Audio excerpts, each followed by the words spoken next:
My husband's parents were stung by an unidentified venomous queen hornet and rushed to the hospital. As soon as I heard the news, I hurried to the Entomology Research Institute to seek help from my husband, who was the director, hoping he could assist the doctors with the diagnosis. Instead, he called for security to block me at the entrance. "I don't handle work matters after hours," he said coldly. "Penny's mother is sick, and I need to go take care of her." I tried to show him the critical condition notice from the hospital, but he tore it up in one swift motion. "People die every day, so what if your dad and mom died?" After my in-laws passed away, I filed a lawsuit against Penny Madison, who had deliberately disturbed the beehive that led to the attack. My husband, who had disappeared for several days, suddenly showed up as an expert witness in court. He fabricated a false professional opinion to exonerate Penny. When I decided to leave the country, he lost his temper. "What do your parents' short lives have to do with me? Is it so hard to understand that after a long day at work, I just want to rest? And now you want to drag Penny into this mess? Just because your own family is broken, you want to ruin someone else's? How can you be so vicious? You deserve to lose your parents." Watching his brazen attempts to twist the truth, I suddenly realized something. He still didn't know that he had become an orphan. I rushed to the Entomology Research Institute to find my husband, hoping he could help save Dad and Mom.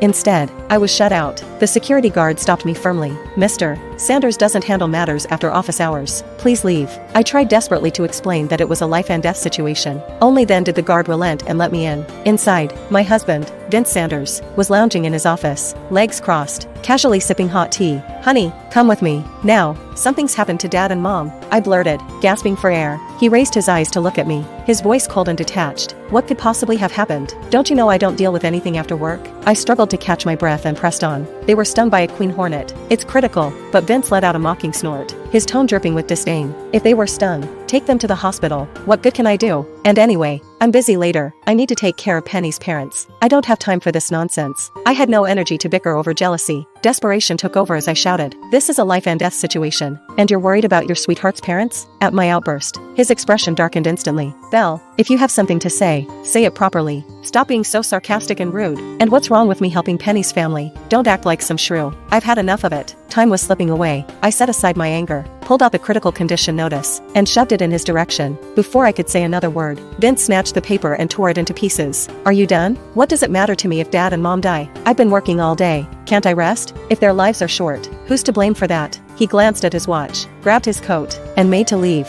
"Don't get in my way. If you make me late for Penny's parents, you'll regret it." I reached out to stop him, but he shoved me aside harshly, his eyes filled with disgust, as though he were looking at garbage on the side of the road. Before I could process it, my phone buzzed with a call from the hospital. "Mrs. Sanders, your parents might not be able to hang in there much longer. Please come back immediately." I hung up and got into a cab, urging the driver to speed toward the hospital. My mind, however, was blank. That morning, my in-laws had gone to the mountains to pick some herbs, saying they were nutritious and would make a good soup. My mother-in-law, who always worried about my weak health, often went out of her way to prepare nutritious food for me. "Belle, just wait at home. The mountain air is too cold, you shouldn't come with us." But by noon, instead of their return, I received a phone call. "Hello, are you a relative? 2 elderly people were stung by a queen hornet. You'd better come quickly." When I arrived at the scene, my in-laws were already unconscious, their bodies covered in swollen, red welts. Though their features were barely recognizable, I could still make them out. My hands trembled uncontrollably, and a bone-deep chill spread through me. "What are you standing there for? Call an ambulance," someone shouted, snapping me back to reality.